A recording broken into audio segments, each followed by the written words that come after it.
Here's the update on the war in Ukraine, that major dam that was destroyed in Russian-controlled southern Ukraine. It, of course, triggered flooding in nearby towns and put thousands of residents and that nuclear power facility at much higher risk. Ukrainian and Russian officials have been trading accusations about who is responsible.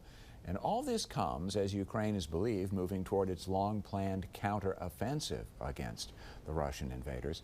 Joining us this afternoon, Brad Bowman. He's a military expert at the Foundation for the Defense of Democracies and someone we turn to for some perspective on this. Brad, it's good to see you. No question that whoever destroyed the bridge has done significant damage to some towns and villages nearby. And there's that real concern about the Zaporizhzhia nuclear power facility, which is Europe's biggest. It uses some of that water from that river for its cooling its reactors. So there are all kinds of implications here. And I guess the question is, was this a defensive move on the part of the Russians, or was this the opening salvo in the spring offensive? And maybe it's hard to know. Yeah, no, it's breaking news, as your comments suggest, and so a lot of details are to be determined. But what we know for sure is that this is just a disaster, and it's another disaster that's a consequence of Putin's unprovoked invasion of Ukraine. And so there's going to be lots of additional human suffering, the last thing Ukrainians need at this point. And, you know, there's reports of landmines floating down in the water now. Imagine that. I mean, that's horrible. Yeah. Environmental damage, just human suffering. And of course, this will have some impact on combat operations for both Russian and Ukrainian forces. I would say that if you're a defending force, and this is informed conjecture on my part, if you're a defending force, as the Russians will be, are in some places already, and will be once the Ukrainian counteroffensive gets underway and reaches momentum.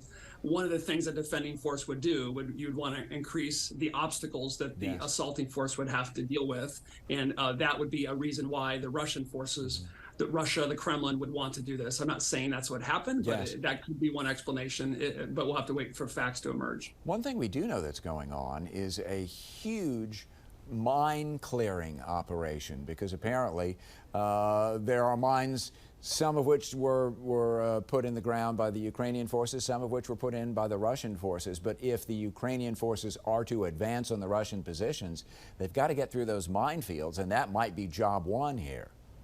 Exactly. No, and as I just said, you know, some of these landmines are reportedly now floating down in the floodwater. So just a nightmare for the Ukrainian people. You know, and I'm very sorry to see these news, and just yet another disaster that I think we need to put squarely on the shoulders of Vladimir Putin. Brad, what's the outlook for this offensive? It comes again. Military operations in Ukraine are so calendar dependent, if you will. The winter sometimes is out, but it can be too that the summer rains make things very difficult. What's the window here, and what is your expectation, if indeed there is an offensive coming?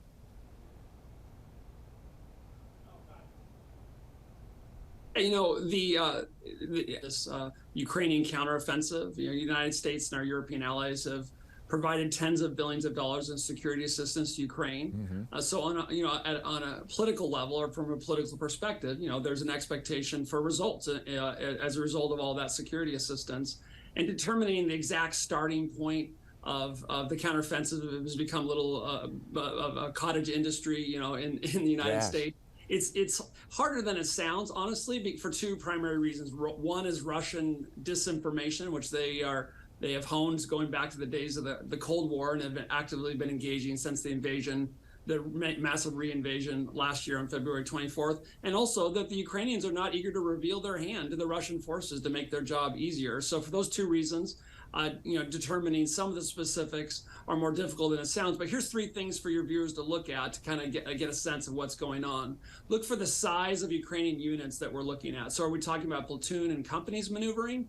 Are we talking about battalion or brigades? Also look at their activities. Are they probing, or are they seeking to conduct, penetrate and exploit and do breakouts? And so if you're looking for just like kind of the mild moving of lines at a kilometer here, a kilometer there, Are you looking for aggressive punching through, if you will, of weak points in the Russian defensive lines? That's another thing you look for. And then lastly, you'd want to look at the composition of the Ukrainian forces involved. Is it an infantry unit here or a cavalry-oriented unit there, or is it real combined arms operations consisting of armor, infantry fighting vehicles, armored personnel carriers, field artillery, infantry, drones, and combat support and service support elements, including engineers? So if you see that, if you see larger units seeking to do breakthroughs and exploit those breakthroughs at weak points in the line and their combined arms in nature, then you can start to say that we're definitely, at least in the preamble, if not the early phases of the much anticipated Ukrainian counteroffensive.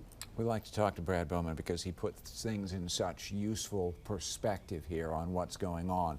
First with the dam that was obviously destroyed, but then also what we should be looking for, those three things, and we will certainly do that. Brad with the Foundation for Defense of Democracies, and nice enough to spend time with us this afternoon. We appreciate it. Many thanks. Thank you. Thank you. Back with more news and an update on the forecast and the air situation outside and all the mess in it. Stay with us. We're right back.